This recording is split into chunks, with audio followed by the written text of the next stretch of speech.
Hello,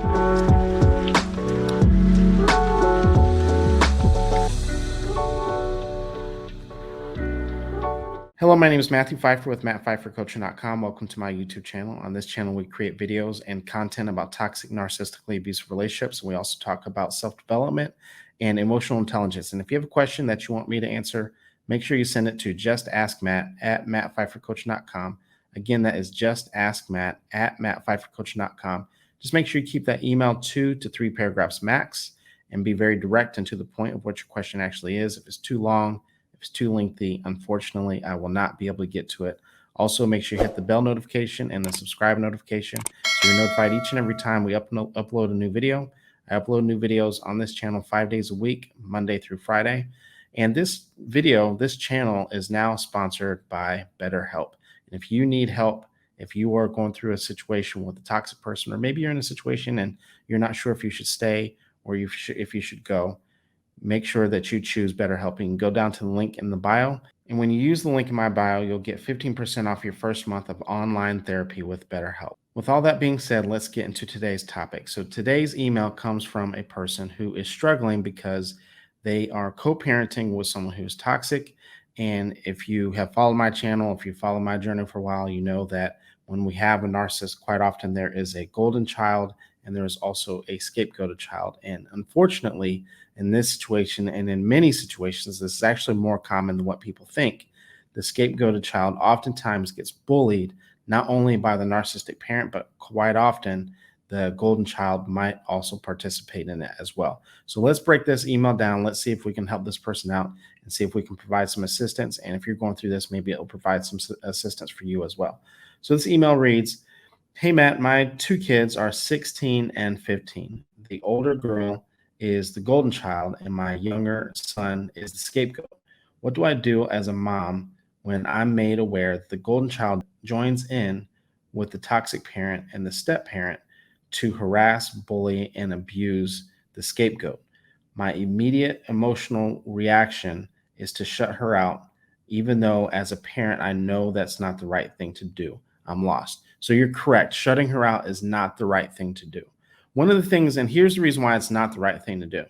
One of the confusing things about the golden child is that even though they may be participating in it, they are pressured to do it. They understand that if they don't join in, that they're expected to be perfect, whether they know this or not. It might be locked in their subconscious, and they're doing this quite often to try to save themselves. They understand that if they don't participate in this, that viciousness that they're doing and that they're engaging in could be turned on them. So we have to understand that the golden child is just trying to survive.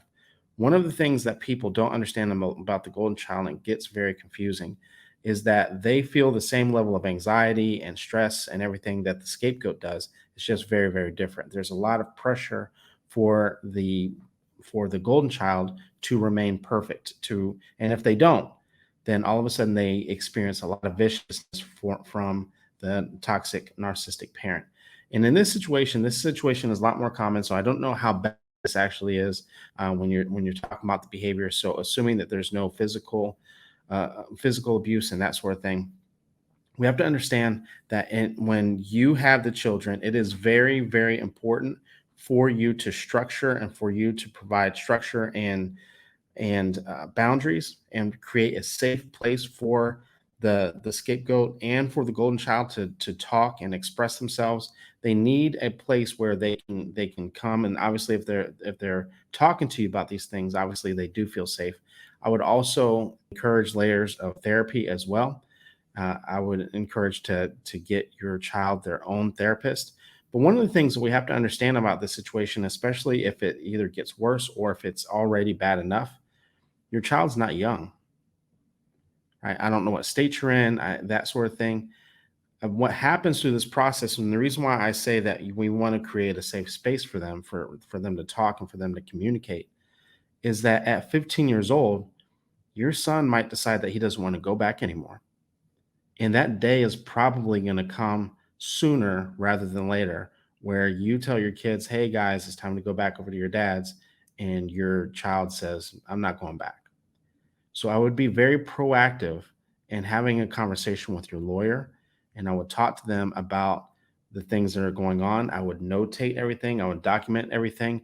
Your child may not feel like this right now, but there might be a day that they decide not to go back. Some of the things that I would encourage for you to do and take a look at, and I don't know your custody situation, but we can also try to minimize the amount of time that they're actually spending at that other house. So I don't know, again, I don't know the custody arrangement, but if you could spend a little bit of extra time to get them out of the house a little bit more, if there's extracurricular activities, if they can stay, if they can go to school early, if they can stay late, those are some ways that we can kind of minimize the amount of time they're spending over there. But at 15 years old, there's likely going to be, and it's likely going to be very soon with this type of treatment, that your child decides that they don't want to go back. And I would be very proactive about the conversation. Here's the reason why we have to be proactive about the conversation. Oftentimes, parents wait. We have to remember, one of the things you hear me say all the time is I don't allow for people to just point the fingers at the narcissist and the toxic person. What will happen is oftentimes they will wait and they don't say anything. They don't talk to their lawyer. They don't talk to a therapist. They don't do anything. And then something bad really does happen, or it gets worse. Then they hold the child back. Then the narcissist takes you to court for parental alienation. Well, guess what? What happens is that at that point in time, the judge and the lawyer say to you, if this was such a big problem, why didn't you say anything? One of the things that you hear me say all the time is that courts don't like victims. And a lot of people are like, wait, what do you mean? Courts don't like victim, but what about this situation when someone really actually is a victim? We have to understand that in court, everybody is a victim. Everyone presents these type of stories, even though this story is true for you, right? This is what a lot of people say, is that the child was even a narcissist will say the child was being mistreated, so I decided not to send them back over there, right? And they just take control on their own without talking to anyone. That's typically what a narcissist would do.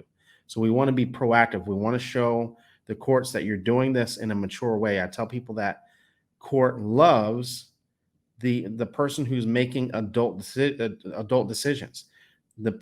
Someone who's making adult decisions is proactive. The person who's making adult decisions goes to the lawyer and is documenting and has a paper trail of the things that are actually happening and is in therapy and those sorts of things. And so when you provide this type of paper trail, it makes the custody arrangement, if you do need to go back to court, a lot easier, because they see that you did everything that you possibly could do. So instead of you going in there throwing your hands up and saying, court, please do something, you're saying to them, look, I did everything I possibly could. I took my child to therapy. I had a conversation with the narcissist.